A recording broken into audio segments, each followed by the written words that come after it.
guys. So I'm not going to be singing today simply because I'm feeling a bit under the weather, but I actually wanted to tell you the story about why I'm feeling under the weather. So I've always had like bloating and stomach cramps and like bathroom problems, ever since I was a little girl, and I just thought that was normal. It wasn't until February 15th, and I very specifically remember this date. It was February 15th, 2021. I woke up. It was like probably 11:15 in the afternoon. And the first thing I did was just blood everywhere. And I was like, that's not normal. So I call up my great aunt. Love her. She's amazing. And I was like, hey, so I need to go to the hospital, like, right now. And she was like, just take some Tylenol, you'll be fine. And I was like, no, like, I need to go now. And I told her what was happening, and she was like, okay, I'll be there in 5. So we get to the hospital, and I go up to the receptionist, and she's like, how can I help you? And I tell her what happened, and she goes, oh, okay. So I just, like, skipped everyone in line. It was, like, full waiting room. They took my blood, took my temperature, took my blood pressure, all that fun stuff, you know, when you first check into a hospital. And the nurse looks at me, she goes, how are you standing? I was like, I don't know. What do you mean? She goes, your white blood cell count is 4 times the normal amount. Your body should be in decay right now. And I was like, maybe that's why I'm vomiting blood. And so, she calls the doctor to the front, and the doctor's like, well, we're full. Like, that's why there's so many people in the waiting room. And this nurse goes, you need to admit her now, or she will not live. She's gonna die tonight if you don't admit her now. So the doctor goes, okay, here's what we do. They set up a cot in the hallway, like a legit straight up army cot in the hallway with one of those clothes changing dividers as my door, and they put an IV bag in me, put a monitor on me, and stuck me in the hallway for the night. And they started asking me questions. They were like, do you have anything that may cause this? And I have a tailbone on my cyst, which is apparently a genetic thing from my mom. Thanks, Mom. And every once in a while it becomes abscess and it feels like a broken tailbone. That's actually how I found out about it, was I thought I broke my tailbone. Went to the hospital, they said it's a cyst. So they thought that my cyst was abscessed and that was what caused the infection. So they scheduled me for emergency surgery the next morning.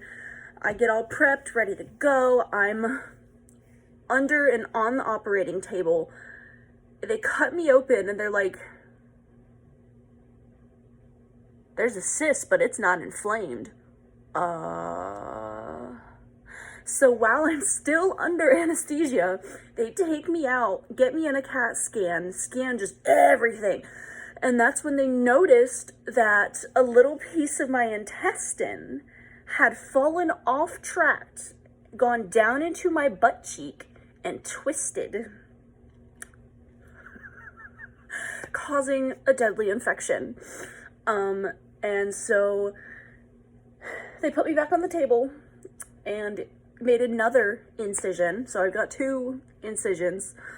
And I guess they fixed it. They cut out the dead intestine. They put everything back on track. And then I wake up in the ICU recovery, and I'm just like, ugh. And they tell me, they sit me down, they're like, okay, Miss Watterson, here's what we've decided. They said, we've never seen a case this severe in someone so young. So our diagnosis for you, this particular hospital, our diagnosis for you is floppy intestines. Since you're not old enough for the actual diagnosis yet. I said, okay, well, what's the actual diagnosis? They said, you have one of the worst cases of chronic gastritis we have ever seen. They were like, you went past the bloating and the bathroom problems straight to the intestinal decay. And I was like, come again? They were like, your intestines are decaying. I was like, I'm 23 at the time. This was when I was 23. And so they were just like, okay, well, you're going to have to completely change your diet, and you're going to have to do this, and you're going to have to do that, and no more tight clothes, and just basically everything that I needed to know about gastritis. So been learning to deal with that for the past year and a half, give or take. And no, it's been almost 2 years now, because this was February 21, and it's almost 23. Anyways, so that being said, I'm not doing anything singing today, because my dumbass decided to get off my diet for a week because I've been doing good and I thought that I could handle it. I can't handle it. I'm having issues now. So I'm not going to do a singing video, but in my first video, I mentioned a shirt that I have, my favorite shirt that says weird on it, and I wanted to show you guys my shirt. So this is my shirt. It says weird, and then on the back, let's see if I can, I'm on my bed. Oh, fuck. Okay, here we go. Can you see it?